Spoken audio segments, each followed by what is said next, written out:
So, most of you who come to these gatherings have been listening to us for a while. You've been listening to recordings. You hear us offering processes. And the processes, without exception, have been processes to assist you in releasing resistance, because we know when you let go of the cork, it's going to float. In other words, we know that when you release the thoughts that are resistant in nature, your natural well-being will return, and it will be evidenced in all ways in your life experience. So we've offered processes like pivoting, which simply say, think about what you do want, not what you don't want. Let the contrast help you to know what you don't want, but as soon as you're sure what it is you don't want, and what you do want becomes clear, then start talking about what you do want and why you want it, and pretend it, imagine it, play with it. Processes like scripting, which simply say, write it out the way you want it to be. Pretend that your pen has power. It does. And write until you feel emotionally moved. Write until you feel the clarity of your own desire. But we have to say to you that the reason that the processes that we've been offering over time have been so effective with those of you who have been gathering is because most of you, if we feel your vibrational meter, weigh in somewhere in the area of frustration, overwhelmment, somewhere in there, ranging from that all the way up into appreciation and love and passion. So the emotional scale that we're going to play with here today, at the most disconnected levels, that's where that powerlessness and despair is. That's where you would use words like depression. And then, as you move up a little bit, you would find yourself in some feelings of rage, revenge. Remember those two words, rage and revenge, because we want to show you that they're not in the order that you think they are. All the way up into anger. Then from anger, there are many degrees of anger, but then you get into those feelings of overwhelmment and frustration. And then you find that pessimistic feeling, and then you find that hopeful feeling, and then you find that more optimistic feeling, and then you find feelings of appreciation and love and joy and bliss and all of that. So there's this range which you can feel when you think about it. What we've noticed with those like you, most of you are somewhere in overwhelmment and frustration, but you can quite easily, with a little bit of effort, move into ranges of true appreciation. You can maintain your vibration rather well. But often you meet someone, or even now and again something happens in your experience that is out of your control, that cause you to dip into those ranges that are more like depression. And what we've noticed, sometimes someone who is truly depressed, truly feeling disempowered, finds unconsciously, in a sort of self-survival way, guided from source really, finds a true thought of anger, even hatred and revenge. But usually the counselor or the spouse or the parent or someone close by who is watching this person move from despair into revenge gets all alarmed and tells them that their revenge or their hatred or their anger is misplaced. And we say, it's not the least bit misplaced if you understand the emotional meter. It's an improved state of being. But most people who meet you in your anger or in your rage would not encourage you to be that way. They really prefer you in your despair and depression. Because when you're depressed, you hide from everyone and leave them all alone. And when you're angry, you're usually out there fussing around, sort of stirring things up. You're actually more pleasant to be with when you're depressed than when you're angry. But from an emotional standpoint, from a vibrational standpoint, from the standpoint of which cork is floating more, if the cork is in the revenge mode, it's closer to the surface than when it is in the despair and depression. In other words, you're on your way back into the light as you are moving through, and that's the key word, as you are moving through this angry range. But what happens when you don't know that is you get from despair naturally into anger, but then everyone disapproves of your anger, and since you're more interested in how they feel than you are about how you feel, then you bounce back into despair. And there are so many people that just bounce back and forth from despair to anger, to despair, to anger, to despair, to anger, and do not have any idea that they were on the right path. Jerry and Esther traveled in the past, even now sometimes, from Phoenix to San Diego. It's about a 400-mile journey. And as they come out across the highway, Esther loves these open highways, hardly any traffic, good roads. About halfway between Phoenix and San Diego is Yuma, Arizona. When they find themselves in Yuma, they don't pull off to the side of the road and cry. They don't feel despair that they are in Yuma, because they understand that they are on their way to where they want to be. They understand the distance between Phoenix and San Diego. And so even though for a good deal of the journey, in fact, almost all of it, in fact, most of that journey, they're not really where they want to be. They're on their way to where they want to be, but they're not there yet. It is a quantifiable journey, though, isn't it? It's understandable. And so since you know you're on your way, then you find pleasure where you are. But if they thought they would never get there, that this was as far as they could ever get on their way, there would be despair, we promise you. What happens with people who are making these emotional journeys is that they often do not have a quantifiable journey. In other words, they don't understand that they can tell which direction they're headed.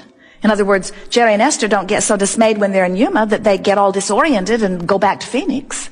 In other words, they can always tell which way they're going, but sometimes we watch you and you don't seem to know which way is up in terms of the cork floating, or which way is moving up the emotional scale, because you sort of get lost in the emotion where you are and you beat the drum of where you are. So moving up the emotional scale is about recognizing where you are on the emotional scale, and we'll show you how to do that. You just feel around until you're able to pinpoint it pretty well, and then you reach for an emotional goal that you believe is possible. Isn't it annoying when you feel terrible to have some bright-eyed, bushy-tailed Abraham student or teacher telling you to follow your bliss? You create your own reality, they say. You need to stop doing that. What you really want to do is just eliminate them from the face of the earth. In other words, when there is a big difference in the vibrational frequencies, there's not much help that comes. And so what we're wanting to show you is how you can bridge your vibration into something that is absolutely manageable. So think about it. If you are in a place of utter despair or depression, and you're reaching for some thoughts of hatred or revenge, don't you acknowledge when you find them that they do feel better? In other words, don't ask the world to vote on the appropriateness of them, because they'll tell you those thoughts are not appropriate and that you should have been reaching for love. And we don't disagree. You are reaching for love, but you can't find love from that despair. It's too far vibrationally apart, you see. So as you reach for something that you can reach for, Jerry always said, as he was teaching people in business, set your goals far enough away that they inspire you, but not so far that you feel discouragement. Put the basket out there far enough away that it is a challenge and exciting when you hit it, but not so far that it's impossible to hit it.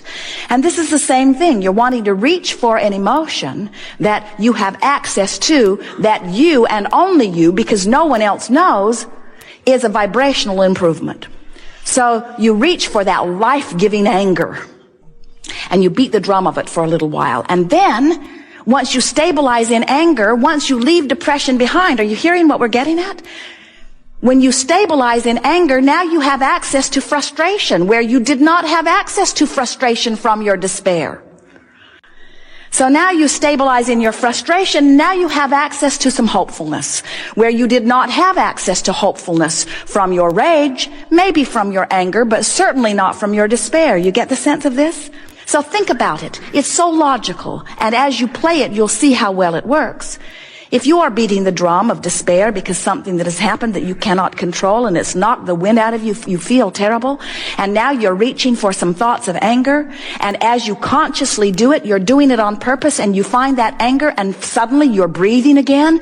In other words, you don't feel so claustrophobic, you can catch your breath, you're feeling better, your friends still don't like you, but you feel better. You feel better.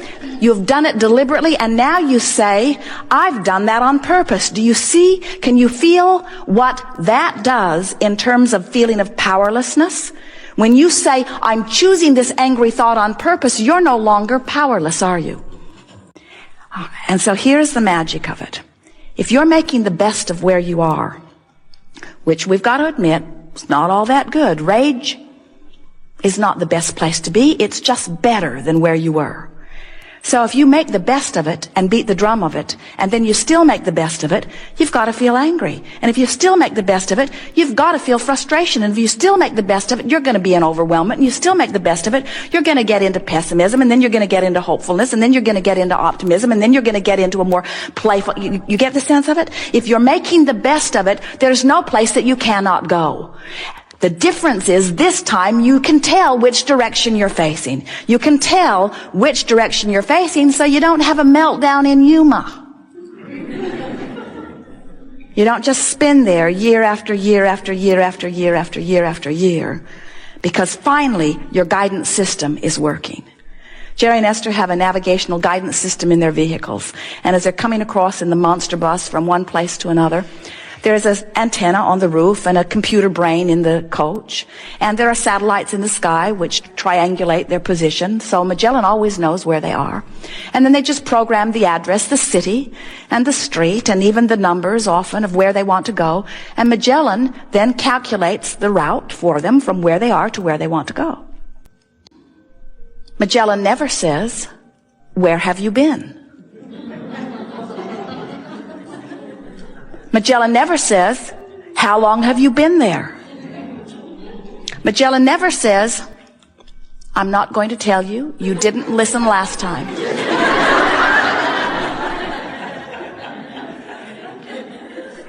If Jerry and Esther don't pay attention to her and go in the opposite direction of what she says, it's a woman's voice.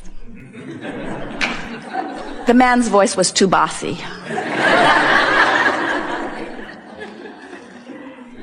If Jerry and Esther take another route or make a U-turn to get fuel, Magellan says, when it is possible, make a legal U-turn. In other words, she can tell that they are going in the other direction. And you can too. Your emotions, as they are getting better and better and better, mean you're headed toward where you want to be. But your emotions, as they are feeling worse and worse and worse, are telling you you're headed in the opposite direction of where you want to be. Sometimes you say, but it's true. And Magellan would say, it doesn't matter. It's still in the opposite direction of where you want to be. Don't pay any attention to what someone says is true. Only pay attention to if the truth, if the vibration, if the word, if the feeling is taking you toward where you want to be. So, here's the most significant thing for you to gather from everything that we've been saying here today. The distance between your poverty and your outrageous abundance is an emotional journey. It's not a financial journey. The distance between your physical incapacity or illness and fabulous vitality and wellness is not a physical improvement journey. It's an emotional journey. The distance between any place that you are and any place that you want to go is an emotional journey. It's about how good can I make myself feel about this and a lot of other things right now, because everything about your point of attraction is about your vibration, and your vibration is only about how you feel. So, when you say today, nothing is more important than I feel good, what you're saying is, today I'm using my guidance system on a myriad of subjects to move in the direction of my desire. So, if you're wanting more money and you're talking to someone who's discouraged about money and you begin to feel empathy of their discouragement, this friend has got you turned around. And your guidance system is saying, when possible, make a legal U-turn. In other words, your guidance system is pulling you that way. But sometimes what happens is you begin beating a drum, beating a drum, beating a drum, beating a drum relative to whatever. Maybe it's because people are surrounding you. Maybe it's because something has happened to you. Maybe it's because of something that you're observing or talking about. Maybe it's something personal to your life, and maybe it's something that's happening globally. It doesn't matter. But you've got yourself focused upon something so that you've got a very strong reverberation going on, and it feels to you like the thoughts are thinking you. It doesn't feel to you like you're choosing the thought. The thought just keeps showing up. You just find yourself thinking about it. You don't mean to think about it. You don't want to think about it. And that's when you've got to say, I'm going to start choosing my thought.